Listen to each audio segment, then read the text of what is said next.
Comedian Kunal कामरा आणि शिवसेना उद्धव बाळासाहेब ठाकरे गटाच्या नेत्या सुषमा अंधारे यांच्या विरोधात हक्कभंग प्रस्ताव आणला गेलाय। त्यांनी उपमुख्यमंत्री एकनाथ शिंदेंविरोधात अतिशय अवमानकारक भाषेत वक्तव्य केलं। हा सभागृहातील सगळ्या सदस्यांचा अवमान आम्ही मानतो असं म्हटलं गेलंय। दोन्ही सभागृहाचा अवमान अपमान सभापती महोदय या ठिकाणी झाल्याचं सकृत दर्शनी स्पष्ट होत आहे।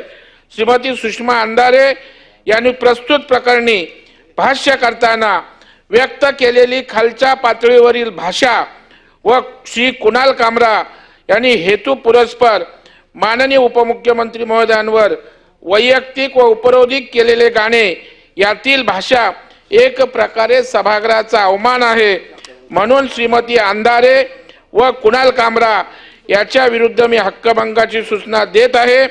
माझी आपल्याला विनंती आहे, ही सूचना स्वीकृत करावी व या अधिवेशनात मांडण्यास आम्हाला अनुमती द्यावी, ही नम्र विनंती।